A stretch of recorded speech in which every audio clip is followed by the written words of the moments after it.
എത്രയോ ലക്ഷം പേരിൽ നിന്ന് അല്ലെങ്കിൽ ആയിരക്കണക്കിന് ആൾക്കാരിൽ നിന്ന് ഒരാൾ എത്തിപ്പെടുന്നത്. അവിടെ നിന്ന് നമ്മൾ വളരണം. നമ്മൾ ഈ കുറേ എണ്ണം പറഞ്ഞതിൽ നിന്ന് ഒരാളാകണം. അപ്പോഴാണ് നമ്മളിവിടെ ഉണ്ട് എന്ന് തീരുമാനിക്കാൻ പറ്റുള്ളൂ. സോ ഇറ്റ്സ് ഭയങ്കര റിസ്കി പരിപാടിയാണ്. ഇപ്പോഴും ആ ഒരു റിസ്കിനെസ് ഉണ്ടെന്നാണോ സാർ വിശ്വസിക്കുന്നത്? ഇപ്പൊ അതിനെ കുറഞ്ഞ, കാരണം ഇപ്പം നമ്മുടെ കുറച്ചും കൂടെ നമ്മുടെ കാലഘട്ടം മാറിയല്ലോ, ഇപ്പൊ എല്ലാം അപ്രോച്ചബിൾ ആയി എന്ന് തോന്നുന്നുണ്ടോ? സിനിമയിലേക്കുള്ള എൻട്രി കുറച്ചും കൂടി ഈസി ആയിരിക്കും എന്ന് ഇപ്പോൾ തോന്നുന്നു. സിനിമയിലേക്കുള്ള എൻട്രി കുറച്ച് ഈസിയാണ് ഇപ്പോൾ, പക്ഷെ നിലനിൽപ്പ് ഒട്ടും ഈസി അല്ല. അതിനെ നമ്മൾ വളരെ കൃത്യമായിട്ട് കഷ്ടപ്പെടുകയും വേണം. കഷ്ടപ്പെട്ടാൽ മാത്രം വെറുതെ കഷ്ടപ്പെട്ടൊരു കാര്യമില്ല, വളരെ ക്രിയേറ്റീവായിട്ട് കഷ്ടപ്പെടണം. അതിൻ്റെ ഡെപ്തിൽ നമ്മളതിനെ പഠിക്കണം, നമ്മളതിനെ അറിയണം, അപ്ഡേറ്റ് ചെയ്യണം. ദെൻ മോറോവർ അതിനൊരു ലക്ക് ഫാക്ടർ ഇസ് ഡെഫിനറ്റ്ലി. അത് എല്ലാ മേഖലയിലും ലക്ക് ഫാക്ടർ ഇസ്.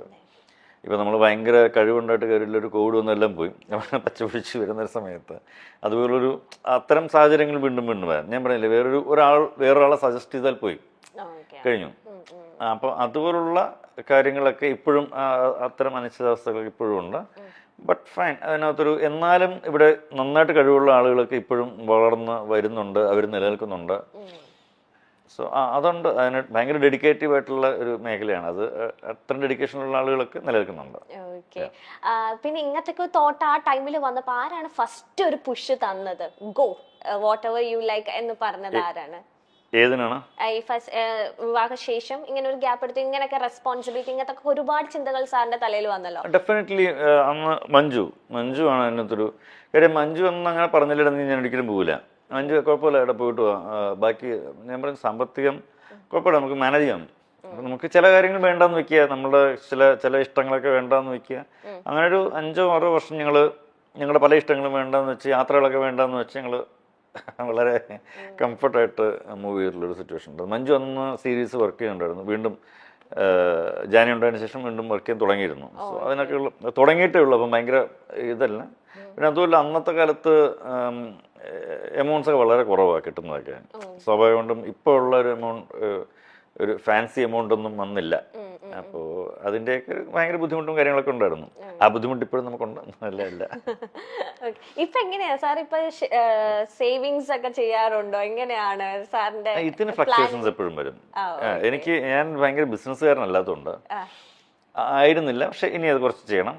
ഒട്ടും ബിസിനസ്സുകാരനല്ലാത്തത് കൊണ്ട് തന്നെ അത്തരം സേവിങ്സും കാര്യങ്ങളും ഡെഫിനറ്റ്ലി ഞാൻ ചിലപ്പോൾ അതിനകത്തൊരു ഭയങ്കര വലിയ പരാജയമാണെന്നാണ് എൻ്റെ വിശ്വാസം. പക്ഷേ ഞാൻ ജീവിതത്തിൽ അങ്ങനെ പരാജയപ്പെടില്ല എന്ന് ഉറപ്പിച്ച് വിശ്വസിച്ചുള്ള ഒരു കക്ഷി ആയതുകൊണ്ട് തന്നെ ഞാൻ അങ്ങനെ പിന്മാറാൻ തയ്യാറല്ല. Definitely I make something. സ്വയം ഭയങ്കര കോൺഫിഡൻസ് ഉള്ള വ്യക്തിയാണോ സാർ? ഉറപ്പായിട്ടുമാണ്. ഈ കോൺഫിഡൻസ് ഓവർ കോൺഫിഡൻസ് ഇല്ല, പക്ഷെ എന്നിലുള്ള കഴിവിലും എന്നിലും ആ ഒരു വിശ്വാസം, ചെയ്യാൻ പറ്റുമെന്ന് ഉറപ്പുള്ള കാര്യങ്ങൾ നമ്മൾ ഉറപ്പിച്ച് പറയും, അത് ഞാൻ ചെയ്യുകയും ചെയ്യും. ഓക്കെ. ഇങ്ങനത്തെ തന്നെ സാറിനെ പോലെ തന്നെ അല്ലെങ്കിൽ ഇത്ര കോൺഫിഡൻസ് ഉള്ള ഒരു വ്യക്തിയാണ് പൃഥ്വിരാജ് സുകുമാരൻ. ഉറപ്പായിട്ടും എന്നെക്കാളും കൂടുതൽ കോൺഫിഡൻസ് രാജുവേട്ടന് പറയുന്ന കാര്യങ്ങളെല്ലാം എന്നെക്കാളും കൂടുതൽ നന്നായിട്ട് ബിസിനസ് അറിയുകയും ചെയ്യാം. അതെ, സത്യം. പറയുന്ന കാര്യങ്ങളെല്ലാം കറക്റ്റ് ആയിട്ട്. നിങ്ങളുടെ ആ ഒരു ഗിവ് ആൻഡ് ടേക്ക് എങ്ങനെയാണ്? ഇപ്പൊ ലൂസിഫറില് സാറ് പറയുന്നത് അത്രേ ഉള്ളൂ, നത്തിങ് എൽസ്. മനസ്സിലാക്കാൻ പറ്റും, ഉറപ്പായിട്ട് മനസ്സിലാവും. അത് പല സെറ്റ് ഞാൻ പല ഇന്റർവ്യൂസിൽ ഇത് തന്നെ പറഞ്ഞിട്ടുണ്ട്. ചില ഷോർട്സ് ഒക്കെ കഴിഞ്ഞിട്ട് എൻ്റെ എക്സ്പ്രഷൻ കാണുമ്പോൾ രാജുവിന് മനസ്സിലാവും രാജു ഒരു 1 more, അല്ലെങ്കിൽ എനിക്ക് അത് ഓക്കെ ആണെന്ന് കാരണം രാജുവിന് മനസ്സിലാവും ഓക്കെ. പിന്നെ നമുക്ക് ഇതൊരു ഭയങ്കര പ്രൊഫഷണലിസം ഉള്ള മേഖലയല്ലേ. നമ്മൾ ചില കാര്യങ്ങൾ വളരെ ഓപ്പണായിട്ട് സംസാരിക്കുന്നുണ്ട്, ഒരു തെറ്റുമില്ല എന്നുള്ളതാണ്. അപ്പോൾ രാജു എന്നോടായാലും ഞാൻ രാജുവിനോടായാലും ഇത്തരം കാര്യങ്ങളൊക്കെ സംസാരിക്കാറുണ്ട് എന്നുള്ളത് തന്നെയാണ്. അതിപ്പം രാജു മാത്രമല്ല കേട്ടോ, മേ ബി മോസ്റ്റ് ഓഫ് നമ്മുടെ എല്ലാ ആക്ടേഴ്സിനോടും നമ്മളങ്ങനെ സംസാരിക്കുന്നുണ്ട്. ഇപ്പം ജയസൂര്യ വന്നാലും ജയസൂര്യ ഞാനിവിടെ നല്ല സുഹൃത്ത് ബന്ധമുള്ള വിഷയമാണ്. അതിൽ പലരുമായിട്ട് ഇന്ദ്രജിത്തുമായിട്ട് ഇതൊക്കെ ഇന്ദ്രജിത്തിനടുത്തൊക്കെ ഇത് പറഞ്ഞ ചെറുതായിട്ടൊന്നിങ്ങനെ നമ്മുടെ ഒരു ഇന്ദ്ര എന്ന് വിളിച്ചിട്ട് പറയാൻ പോയി ഓക്കെ. ഇപ്പൊ ഇങ്ങനെ ഒരു വൈബ് എപ്പോഴും നമുക്ക് അങ്ങോട്ടും ഇങ്ങോട്ടും കിട്ടും. അതുപോലെ തന്നെ ജയനും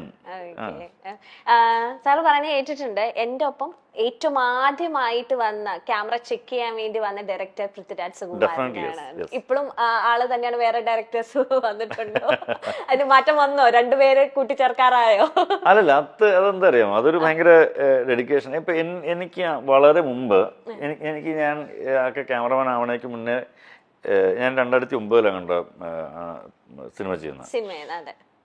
എനിക്ക് വേണമെങ്കിൽ 2005-ലോ 2006-ലോ സിനിമ ചെയ്യാം, അല്ലെങ്കിൽ ചിലപ്പോൾ 2002-ലൊക്കെ സിനിമ ചെയ്യാം.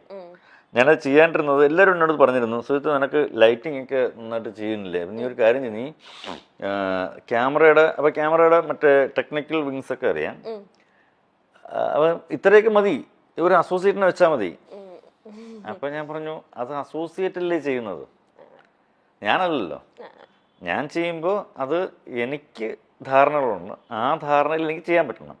അപ്പം എന്ത് വേണം, അപ്പം എനിക്ക് അതിനകത്ത് മുഴുവനായിട്ട് അറിയണം. ക്യാമറ ഇന്നതാണ്, ലെൻസ് ഇന്നതാണ്, എന്തൊക്കെയാണ് വേണ്ടത്, ഇതിനകത്ത് എത്ര കട്ട് ചെയ്യാം, എത്ര ഓപ്പൺ ചെയ്യാം, എന്ത് ലൂമിനൻസ് ഉണ്ട്, എത്ര മറ്റേ ആസ്പെക്ട് റേഷ്യോ എന്ത് വെക്കണം, അത് വെക്കണം. ഇതെല്ലാം അറിഞ്ഞിരിന്നിട്ട് ഞാൻ ചെയ്യുമ്പോഴാണ് ഞാനാകുന്നത്. അല്ലെങ്കിൽ പിന്നെ മറ്റേ പുള്ളിയിലേ ചെയ്യുന്നത്. അപ്പം അത് ചീറ്റിംഗ് അല്ല, ഇറ്റ്സ് നോട്ട് ഗുഡ്. അപ്പം അത് ഞാൻ ചെയ്യില്ല എന്ന് പറഞ്ഞിട്ട് അപ്പം അല്ലെങ്കിൽ അതുകൊണ്ടാണ് ഇത്രയും മോശം നമ്മൾ ലേറ്റ് ആകുന്നത്. അപ്പൊ ആ ഒരു പ്ലാനും ആ ഒരു കൃത്യനിഷ്ഠത തന്നെയാണ് പൃഥ്വിരാജ് സുകുമാരനിലും സാറിന് കാണാൻ പറ്റുന്നത് അല്ലേ?